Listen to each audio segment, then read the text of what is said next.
6వ కీర్తన 1వ వచనం. యెహోవా నీ కోపము చేత నన్ను గద్దింపకము, నీ ఉగ్రతతో నన్ను శిక్షింపకము. బహుశా అనారోగ్యం పాలై ఉండొచ్చు, నీరసించిపోయి ఉండొచ్చు, అలసిపోయి ఉండొచ్చు. భక్తుడు తనకి ఇంకొక విధంగా చెప్పాలంటే చాలా నిరుత్సాహంలో ఉన్నాడు. ఏం చేయాలో తెలియని పరిస్థితిలో ఒక పాట రాస్తున్నాడు. ఆ పాట రాసి ఎవరికి ఇచ్చాడట? ప్రధాన గాయకునికి ఇచ్చాడు, పాడు అని.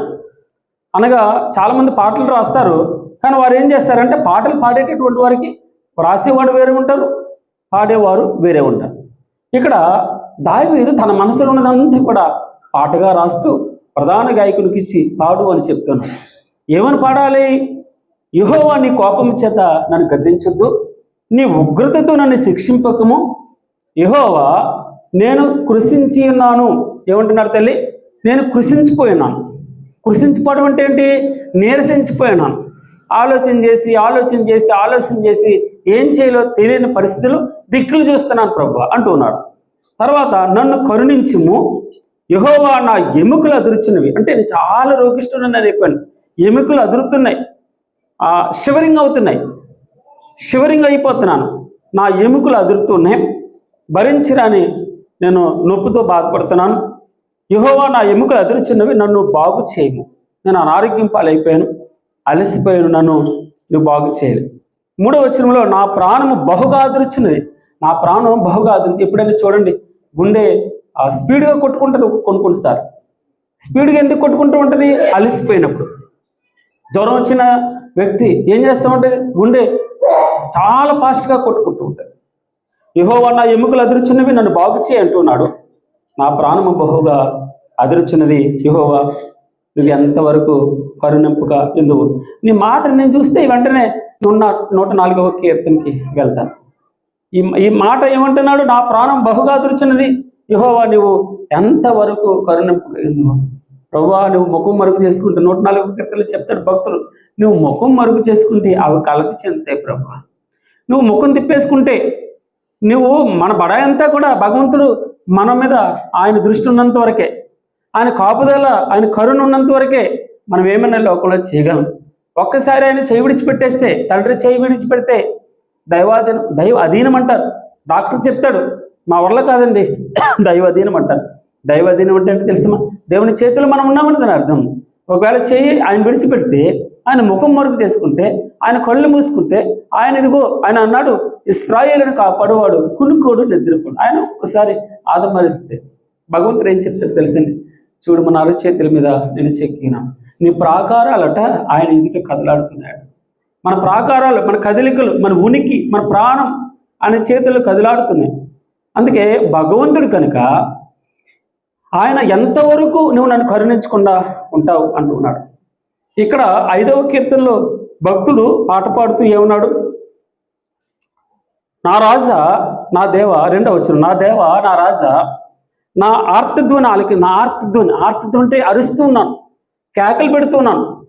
అసలు పిచ్చోళ్ళక నేను అందరూ చూసి ఏంటి పిచ్చోళ్ళ కేకలేస్తున్నాడు? ఆర్తధ్వని. ఇతరులకి చిరాకు ఉండొచ్చు, మన ఏడుపు చిరాకు ఉండొచ్చు. రోజు చూసి ఏంటి కన్నీరు, ఏంటి ఎప్పుడు వీడు ఇలా అనుకుంటూ ఉంటారు. ఇతరులు ఏదో అనుకోవచ్చు. నా ఆర్తధ్వని ప్రభా, ఒకవేళ నువ్వు ముఖం మరుగు చేసుకుంటే, దేవుడు భక్తులు చెప్తే నువ్వు ముఖం మరుగు చేసుకుని ఎవరిని అడగాలి? నేను ఎవరిని అడగాలి? ఎంత అవినాభావ సంబంధం మనం ప్రభుతో ఆ రిలేషన్లో ఉంటే అంటున్నాడు, యెహోవా నా ఉదయమున నా కంఠస్వరం నీకు వినపడాలి. ఉదయాన్నే నా కంఠస్వరం. ఎవరితో అడగను ప్రభా, నీ ముఖమే చూస్తాను. లేచిన వెంటనే వారి ముఖం చూస్తే మంచిది, వీరి ముఖం చూస్తే మంచిది అని చెప్తారు. చాలామంది ఏం చేస్తారంటే భార్య ముఖం చూసి వెళ్ళాలి, బిడ్డల ముఖం చూసి వెళ్ళాలి, లేదా కొడుకు ముఖం చూసి వెళ్ళాలి, మంచి జరుగుతుంది, లేదా పలానా వారి ముఖం చూసి భగవంతుని ముఖం చూడాలి, ఆయన వెలుగును చూడాలి. ప్రార్థన ప్రభువా ఉదయాన్నే నా కంఠస్వరం నీకు వినబడాలి. ఉదయం నా ప్రార్థన నీ సన్నిధిని సిద్ధం చేసి కాచుకుని ఉంటాను ప్రభా, కాచుకుని ఉంటాను ప్రభువా. నిన్నే ప్రార్థించుచున్నాను, నీవే నాకు దిక్కు అన్నాడు. ఆశ్రమం చాలాసార్లు చెప్తాను, నీవే నాకు దిక్కు, నిన్నే నమ్ముకొని ఉన్నావు. యెహోషాపాతు ప్రార్థన, నిన్నే నమ్ముకొని ఉన్నావు. నువ్వు నన్ను కాపాడకపోతే ఎవరు కాపాడతారు? తండ్రిని కుమారుడు అడిగినట్లు, తండ్రి నాన్న నువ్వు నన్ను విడిచిపెట్టేద్దే, నేను ఎక్కడికి వెళ్ళను. ఏ దిక్కుకి వెళ్ళమంటావు? నువ్వే నా దిక్కు. ఎవరిని చూడను? నిన్నే నేను చూడాలి. ఇక్కడ అంటున్నాడు, నువ్వు ఎంతవరకు నన్ను కరుణింపుకు ఎందుకు. 4వ వచనం, యెహోవా తిరిగి రమ్ము, నన్ను విడిపింపుము, నీ కృపను బట్టి నన్ను రక్షింపు. ఎన్నెన్ని మాటలు ఉన్నాయో. ఏమంటున్నాడు? నీ కోపం చేత నన్ను గద్దించొద్దు అంటున్నాడు, నన్ను శిక్షించొద్దు అంటున్నాడు, నన్ను కరుణించు అంటున్నాడు, నన్ను బాగు చేయి అంటున్నాడు, నన్ను కరుణించాలంటాడు, నన్ను విడిపించాలంటాడు, నన్ను రక్షించము అంటున్నాడు. ఎన్నెన్ని మాటలు ఉన్నాయి చూడండి. అక్కడ మొదటి వచనంలో గద్దించకము అన్నాడు, తర్వాత శిక్షింపకము అన్నాడు, 2వ వచనంలో కరుణించము అన్నాడు, 2వ వచనంలో చివరి భాగంలో బాగు చేయమంటూ ఉన్నాడు, 3వ వచనంలో కరుణించోయా, 4వ వచనంలో విడిపించయ్యా, చివరిగా రక్షించము అంటూ ఉన్నాడు. ఈ మాటకి కొనసాగింపుగా 118వ కీర్తన 17 నుంచి 18వ వచనంలో చూస్తే, యెహోవా నన్ను కఠినముగా శిక్షించను కానీ ఆయన నన్ను మరణమునకు అప్పగింపలేదు. చాలా కష్టమవుతుంది, ఇబ్బంది అవుతుంది. ఉదయం కూడా మనం చూసాం, ఆ యేసు ప్రభు ఉన్న ధోనిలో తుఫాను వస్తుందట. యేసు ప్రభు వారున్న ధోనిలో అలలు కొడుతున్నాయి. ఆ యేసు ప్రభు వారున్న ధోని, దాని పక్కన చిన్న చిన్న ధోనులు ఉన్నాయి. ఏ ధోనికి ఆపద రావట్లే. యేసు ప్రభు వారున్న ధోనికి ఆపద వస్తాను. ప్రభు అన్నాడు, ఆయన ఎవరిని గద్దించాడు? ఎవరిని గద్దించాడమ్మా? గాలిని గద్దించాడు. గాలిని గద్దించిన వెంటనే అక్కడ ఏమాగిపోయింది? తుఫాన్ ఆగిపోయింది. భక్తుడు, యెహోవా నన్ను కఠినంగా శిక్షించను కానీ ఆయన నన్ను మరణమునకు అప్పగించలేదు అంటున్నాడు. 118, 17, 18లో ఆయన నన్ను మరణమునకు అప్పగించలేదు. The Lord has disciplined me severely. అమ్మా ఏమన్నాడు? The Lord has disciplined as seriously అంటున్నాడు. But has not given me over to death. అంటే నన్ను మరణానికి అప్పు చెప్పేశారు, కానీ నన్ను చాలా బలంగా డిసిప్లిన్ చేస్తున్నాడు. కొడుతున్నాడు. నన్ను ఏం చేస్తున్నాడమ్మా? నన్ను కొడుతున్నాడు. నన్ను గట్టిగా, దాన్ని ఏమంటారు, మీరు హోంవర్క్ రాయలేదనుకోండి, అంటే ఇప్పుడు ఎవరిని కొట్టట్లేదు అనుకోండి, ఇప్పుడు కొడితేనేమో పోలీస్ స్టేషన్కి వెళ్తున్నారు తల్లిదండ్రులు, అందుకని కొట్టట్లేదు. అప్పుడు ఏం చేసేవారు తెలుసా? డ్రాయర్ ఉంటుంది, ఆ డ్రాయర్ సొరిగా అని చెప్పేసి ఒకటి ఉంటుంది, దాన్ని ఇలా తీస్తారు కదా. ఏది హోంవర్క్ రాయలేదు రా, చెయ్యలు అందులో పెట్టాలి, గట్టిగా నొక్కుతాడు ఇక్కడి నుంచి. నేను చాలాసార్లు అనుభవించాను. తర్వాత రోళ్ళ కర్రలు అని పెట్టు, కర్ర, ఏ కర్ర అది? రోల్ కర్ర. అది రాయలా, ఆ రూల్ కర్ర ఇచ్చుకుని తిప్పిట్లా ఇలా చెయ్యలు ఇలా పెట్టాలి, పెట్టి కొట్టేవాడు గట్టిగా, తెలుసా? ఇంకొక మాట, కర్ర కరెక్ట్గా ఆ గడ కర్ర, దాన్ని ఏమంటారు? జువకర్రని సన్నగా ఉంటుంది, ఎరగదు, అది వంగుతూ ఉంటుంది, అది పట్టుకొచ్చేవారు. దాన్ని పిల్లల్ని కొట్టడానికి దండించడానికి కర్రలు పట్టుకొచ్చి ఇచ్చేవారండి తల్లిదండ్రులు. జువకర్ర ఇచ్చుకోండి, జువకర్ర. ఈరోజు ఈయన పుళ్ళు ఇచ్చుకుంటేనే కంప్లైంట్ వచ్చేస్తుంది, ఎవరు చెప్పలేకపోతున్నారు పిల్లలు. భగవంతుడు చెప్తున్నాడు కదా, నన్ను the Lord has disciplined me severely, నన్ను సరైన మార్గంలో పెట్టడానికి ఆయన బలంగా శిక్షిస్తాడు, కానీ నా ప్రాణాన్ని మరణానికి అప్పచెప్పలేదు. అది ఆయన నిన్ను అంతగా ప్రేమండి. ఆయన ఏంటంటే నువ్వు మంచిగా ఉండాలి, పిల్లల్ని హోంవర్క్ రాయాలి, నిద్రంతా 12-1 గంటల వరకు చదివిస్తూ టీ పెట్టిస్తారు తల్లి. వాడు కష్టపడాలి. ఈ రోజున కష్టపడితే రేపు సంతోషంగా ఉంటుంది. ఈ రోజున ఇబ్బంది పడితే ఎందుకు నిలిపేస్తున్నావంటే, నువ్వు పరలోక రాజ్యానికి వెళ్ళాలంటే ఇవి రోజు ఏమన్నాడు? ఉదయం ఒక మాట విన్నాం, రోజు సిలువెత్తుకుని వెళ్ళాలి. ఏం చేయాలమ్మా? రోజు నీ సిలువను మోసుకుంటూ వెళ్ళాలి. సిలువను మోసుకుంటూ వెళ్తే ఎప్పుడు సిలువేయబడతావు అన్నాడు ఉదయం. నువ్వు సిలువ రోజు మోసుకుంటూ వెళ్ళి నువ్వు సిలువేయబడవా అన్నాడు. మరి మేకలు ఎక్కడి నుంచి వస్తాయి? సుత్తి ఎక్కడి నుంచి వస్తాయి? అంటే ఏం చెప్తారు తెలుసా? ఈ మేకలట నీ బంధువులట. ఈ మేకలు ఎవరు? నిన్ను బాధించేవారు మేకలట. సుత్తులు ఎవరు? నీ భర్త నీ సుత్తి అయి ఉండొచ్చు, నీ భార్య సుత్తి అయి ఉండొచ్చు. అంటే దాని అర్థం ఏంటి? నువ్వు బాధింపబడాలి. బాధింపబడినను నోరు తెరవలేదు. అమ్మ అర్థం అన్నమాట. బాధింపబడినను నోరు తెరవలేదు. వదకు తేబడిన గొర్రె పిల్ల మౌనంగా ఉందట. ఎందుకమ్మా? మహాకాశాలను సృష్టించినటువంటి సృష్టికర్త ప్రపంచాన్నంతా ఒక్క మాటతో, ఒక్క మాటతో కంట్రోల్ చేసి, ఒకే మాటతో కలుగునుగా కంటే సర్వ సృష్టి కలిగింది. ఈ సృష్టి మీకు అర్థం చేసుకోండి, సృష్టి నిర్మాత, సృష్టికర్త తాను సిలువలో ఆయన బలి అయ్యి ఆయన అంటూ ఉన్న మాట ఏంటి తెలుసమ్మా? తండ్రి, వీరేమి చేయించున్నారు, వీరు ఎరుగరు కనుక. మారు మాటలే. వదకు తేబడిన గొర్రెపిల్ల ఏ విధంగా మౌనంగా ఉంటుందో, కత్తెత్తినా అది అరవదండి. గొర్రెపిల్ల అది అరవదు. అట్లాగా ప్రభు నీ నిమిత్తం, నా నిమిత్తం. ఎందుకో తెలుసా? ఆయన నీవట రోజు సిలువెత్తుకి వెళ్ళాలి. ఆయన చేతులు శిక్షింపబడుతూ ఉండాలి. ఆయన చేతులు, అందుకే ఒకవేళ అందరికీ చెప్పిన తర్వాత నేను ఎక్కడ పడిపోతానని అపోస్తలుడైన పౌలు గారు తన శరీరం తనకు తానే నలగొట్టుకుంటున్నాడండి. తనకు తానే క్రష్ చేసుకున్నాడు. క్రష్ అంటే 2 రోలర్స్ మధ్య నలిగిపోతూ ఉన్నాడు. అటు శరీరము, ఇటు ఆత్మ. అందుకే శరీరము బలహీనత అన్నాడు. బలహీనమైన శరీరం పడుకోవాలని చూస్తాడు. శరీరం ఈ లోక కోరికలన్నీ తీర్చుకోవాలి. తర్షీషు వెళ్తుంది అటు శరీరం. ఉదయం మనం చూస్తాం, విశ్వాసం అనే వాడ బద్దలైపోతుంది. ఈ తర్షీషు వాడవైపు వెళ్తుంది. తర్షీషు అనగా లోకం, శరీరం కోరుకుంటుంది.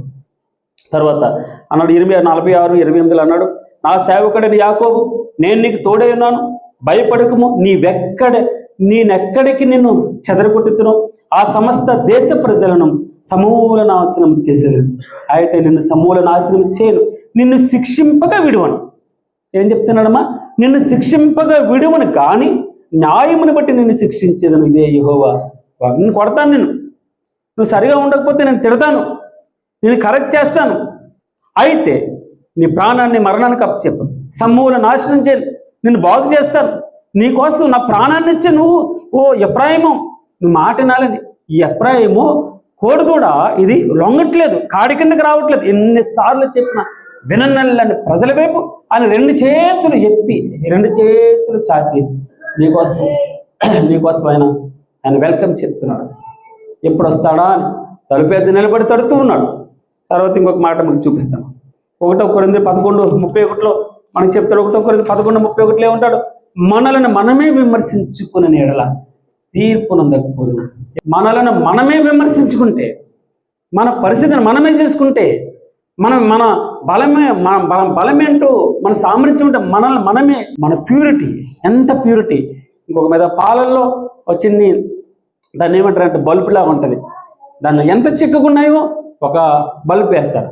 అయితే మా నాన్న ఒక ఇన్స్ట్రుమెంట్ కొనుక్కొని ఆ ఇన్ని పాయింట్లు 7 పాయింట్లున్నా రావాలి. లీటర్కి 60 రూపాయలు రావాలంటే అన్ని పాయింట్లు ఉండాలి. అప్పుడు ఆ పాలల్లో ఓపెన్ చెప్తే నీళ్ళు కలిపేవాడు. ఆ నీళ్ళు ఎంతవరకు కలిపేవాడు అంటే ఆ టెస్టింగ్ పాస్ అయ్యేవాడు. అంటే దాని అర్థం ఏంటి? మనల్ని మనమే విమర్శ చేసుకోవాలి, నీకు నీవే విమర్శ చేసుకోవాలి, నీకు నీవే టెస్టింగ్ చేసుకోవాలి. ఇంకొక విధంగా చెప్పాలంటే ఎన్ని నీళ్ళున్నాయి, ఎన్ని పాలు ఉన్నాయి, ఎంత మంచి ఉంది, ఎంత చెడు ఉంది, ఎంత భక్తి ఉంది, ఎంత మనం లోకంలో కలిసిపోయాం. అందుకే మనల్ని మనమే విమర్శ చేసుకోమంటున్నాడు. అప్పుడు ఆ శిక్షావిధి నుంచి మనం తప్పించుకుంటాం.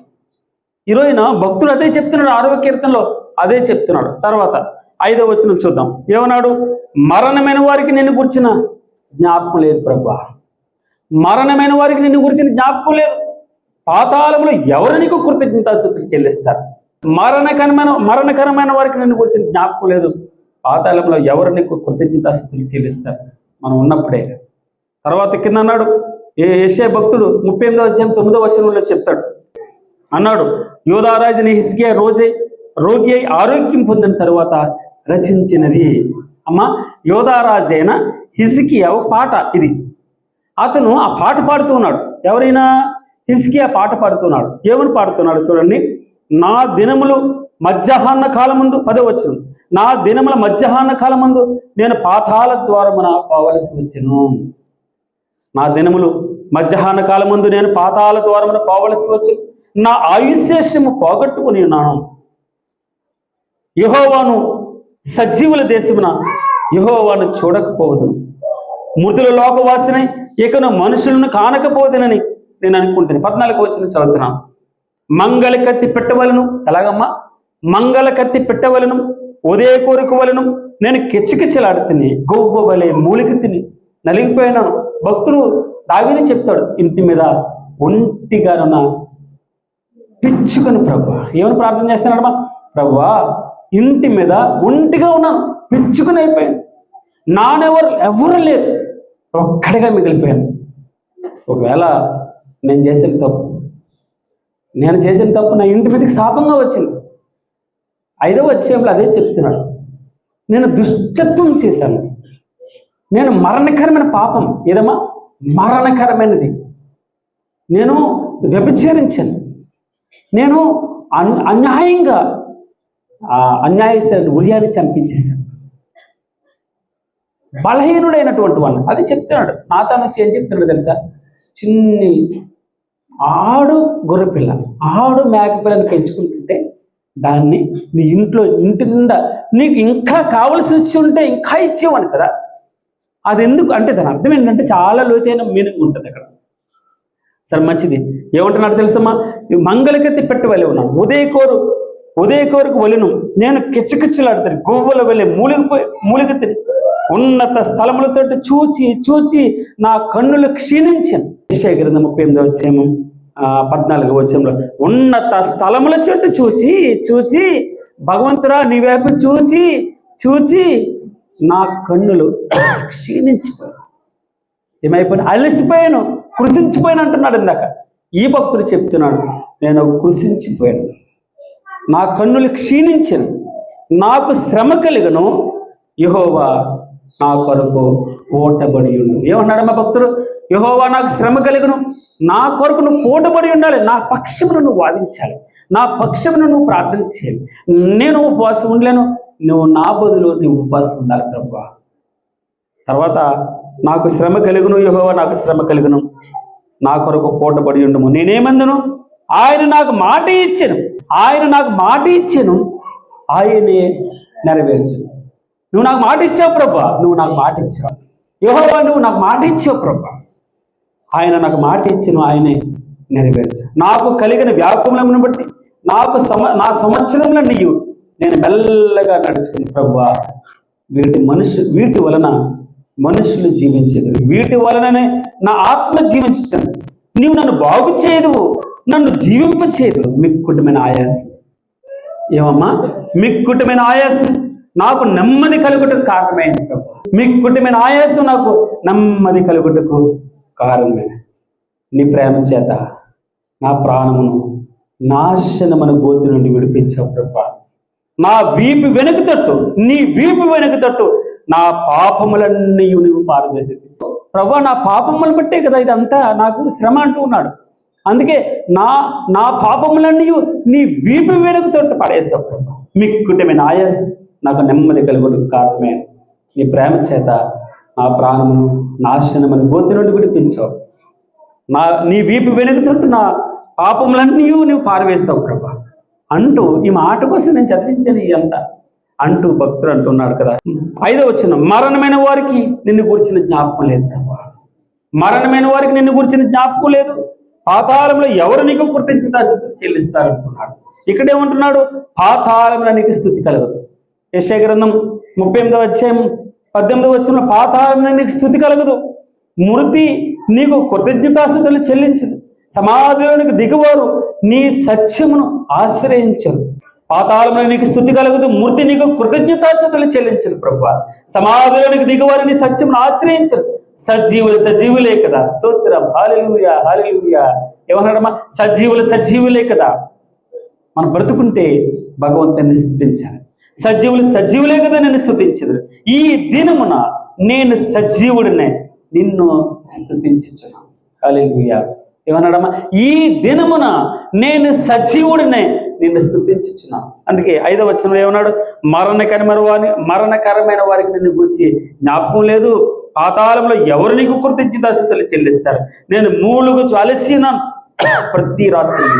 ప్రతి రాత్రి కన్నీరు విడిచిచు నా పరుపు తేలే చేయుచున్నాను. నా కన్నీళ్ళ చేత నా పడగ కొట్టుకొని ఆపద వచ్చింది ప్రభు. చాలా శ్రమ వచ్చింది తండ్రి, ఎవరికి చెప్పుకోవాలి అర్థం కానటువంటి స్థితిలో ఏడుస్తూ ఉన్నాను, దుఃఖపడుతున్నాను, ఒంటరిని అయిపోయాను. ఇంటి మీద ఒంటిగా ఉన్నాను ప్రభు. పిచ్చిలాగా ఉన్నాను, చిన్నది. అది ఇంటి మీద ఉన్న దిక్కు లేకుండా, ఇల్లు లేదు, నానేవారు లేరు, పలకరించేవారు లేరు, ఒంటరిగా ఉన్నాను ప్రభువా. ఆ మాట ఎంత బలమైనటువంటి ప్రభువా. ఎవరు పనులు వారు చేసుకుంటూ వెళ్ళిపోతూ ఉన్నారు, ఎవరు యావిగేషన్లో వారు ఉన్నారు, అందరూ బిజీగా ఉన్నారు ప్రభువా.